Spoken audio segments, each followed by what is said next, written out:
Let's talk about Adrien Broner versus John Molina. And Broner looked good, but T-Street, I've got to say this, right? On my Twitter, I saw a few comments coming through on my Twitter saying that this fight is fixed. Now, I'm not saying this fight is fixed. On hindsight, I think it is a bit of a far-fetched idea, like, once I've kicked it back and looked at it.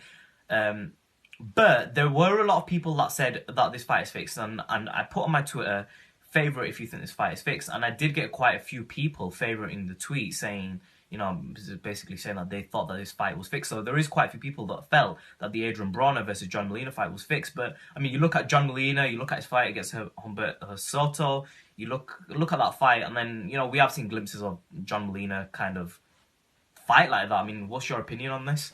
The same as well. A lot of people on my social media were talking about the fight was fixed as well. And then I look at the jabs. I look at Adrien Broner was neutralizing John Molina from getting on the inside, because if I'm correct, Adrien Broner landed well over 40%, if not 48% of his jabs, if I'm correct. And he landed over 100 of them. But I can understand how fans can say it was fixed when John Molina only landed 54 punches and only threw, if I'm correct, somewhere around 220 punches. In a 12-round fight, I can understand that. But at the same time, I do agree that it is far-fetched. But if it was fixed, which I highly doubt, it was pretty obvious, I guess. So I just look at it like this. I just look at on the grand stage, and remember, fighting on national television in the United States. I can understand for the people who are not in the United States, but if you're, for example, imagine Cole Frampton, he fought on ITV. Or, if you get Amir Khan fighting on BBC or something like that.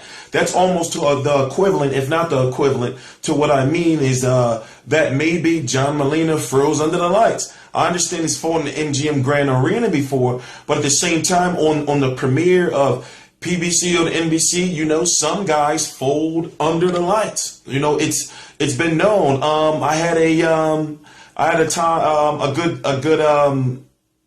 week when I hung out with Steve Cunningham at a media workout earlier this week in Philadelphia, where he was talking about the same situation, how fighters fold under the lights, and he wanted to see how the new PBC or the new NBC PBC deal was, because he's a former fighter he's a fighter that used to fight formerly on NBC, and he was saying, that a lot of guys, when they get to that level or they get to something of a grand stage like that, they somewhat fold, and basically that's pretty much what I think it is. The fight being fixed, nah, I don't think so at all. But as far as Adrien Broner, he put on a good, solid boxing performance. Yes, he didn't get the knockout, but as far as a boxing match is concerned, he did what he's supposed to do. And John Molina was consistently trying to land one punch, which was the right hand, and he's always been pretty much known to be a one-handed puncher. And this is a guy who got stopped in 20 seconds or something like that by Antonio DeMarco, who Adrien Broner knocked out. I said that this is going to be worse, easy work for Adrien Broner, but the way I expected this fight to go was John Molina pushing it, not landing anything. And I said that John Molina is going to abandon his jab. I said that very specifically, and he did abandon his jab. But did I expect John Molina to throw a little bit more? Did I expect him to be a little bit busy? I mean, I watched immediately after Sky Sports 1 in the UK, I was flicking through the channel and I saw Tommy Coyle. And I mean, Tommy Coyle, right, he is what he is, but I mean, he was throwing punches. I mean, you look at local British fighters, you look at low-level American fighters, they at least throw a jab and cut off the ring and do something. I mean, where was the work rate? I mean, it was like he was a journeyman, like a total journeyman who had like 50 to 100 losses. There was no jab, there was no cutting off the ring. There was nothing there. It was nothing. Yeah, and I was really surprised by that, and that's why I'm thinking to myself, and I even brought this thing up of this fight being fixed, is that how can you not throw any punches in a fight like that? I mean, I know it's a big fight, but I mean, come on, I mean, at least try, do something, throw more punches. I mean, he fought like a guy who's got 300 losses on his record. And the thing is, he's a live underdog. He had a chance to win, and one of the ways he had a chance to win is because of his work rate. And it's just, I don't know what that was. Maybe we'll hear a report in the next couple of days saying that, he had to be rushed to the hospital because he was dehydrated, like Romain Stavern or something. I don't know what that was, but to be perfectly honest with you, for him to be a premier boxing champion, that's not good for national television. That's not good. That's not good for TV at all. So, whatever was going on with that, they got to fix that situation ASAP. But basically, we are definitely getting low on time. So basically, what are your final thoughts? You want to talk about the event, as far as the broadcast? Let's just quickly, before we talk about the event, let's just quickly touch upon Adrien Broner as a fighter. What do you think's next for Adrien Broner? Because Adrien Broner did look good, but we can't really take much off that fight because he was facing, let's face it, a punching bag who was, just not doing anything, not really fighting back. What's next for Adrien Broner, and what's his future looking like at the 140-pound division? Well, if I'm correct, he's moved up the WBC rankings to the point where he should be fighting in a WBC, or definitely the WBC, if not the WBC, maybe the WBA or the IBF 140-pound rankings. So he's definitely getting in line for a shot at Danny Garcia's titles. That's that, or Lamont Peterson. So, one of those guys, if one of those guys stays at 140 pounds, he's going to be fighting one of them. But also, if you look at the fact that, he had some issues making him 140 pounds. Now, he missed weight. He did drop that 1 pound 2 hours, or so after the initial weigh-in, but still, fans watching him and following him and him being a public figure and on social media and everything, we see that he doesn't take care of his body well outside of or in between fights. So you're thinking him dropping all that weight down to 140 pounds, you're thinking, well, if John Molina did outwork him, and did push Adrien Broner to the limit, how much would he have in the tank if he fought a guy like Marcos Maidana again, having to cut all that weight like that, even though if he fought Maidana, it would be at 147 pounds. So, there's a lot of different questions on if staying at 140 is healthy for him, and the fact that, looking at a controversial end of things, it's like, well, John Molina, what if John Molina was taking it easy on him? Let's just say hypothetically, what if John Molina was taking it easy on it because Adrien Broner missed weight and John Molina knew, I'm not getting involved in conspiracies right now, like I said, or like we said, it would be far-fetched, but still, what would be next for him? It's all about if 140 pounds is healthy for him. But as it stands right now, he's getting very close to a title shot. You see, the thing is, for me, I don't think Adrien Broner belongs at 147 because, he hasn't got the muscle mass to fight at 147. I think if he adds any weight on, it's just going to be body fat added on. If you look at Adrien Broner in the low weight classes, he's a 135-pound fighter still. I think that he can cut more weight. I think he needs to diet better. People don't realize, but when you're cutting weight and you're losing body fat, it's 80% diet, 20% training. If your diet is on check, you're going to lose that body fat. It's so vital. And then the 20-30% is from training. You can have a bad training session, but you cannot have a bad diet. And I think that's the problem with Adrien Broner. But definitely, I think Adrien Broner he belongs at 140. He can't fight at 147. I don't think he hasn't got the mass to fight at 140. Look at Keith Thurman, how much muscle mass the guy has. Then you look at someone like Adrien Broner, he would get annihilated in this 147 division. What happens if he fights a Keith Thurman and Amir Khan and Marcos Maidana in a rematch? He fights there's so many fighters at 147. Bradley, even Daniel Alexander. Danny Garcia's got the frame to move up to 147, but Broner, 140 fighter, definitely think he needs to win a title at 140, and I think he can do. But let's leave Broner for the time being. Let's just quickly touch upon PBC, NBC, and we'll wrap this video up. But my criticism of PBC and NBC, and it's the same as what most people are going to say, and I don't know what you're going to say, T Street, but I wasn't happy with it. There was a few things I noticed, but this is the early stages. I do think Al Heyman's going to make improvements.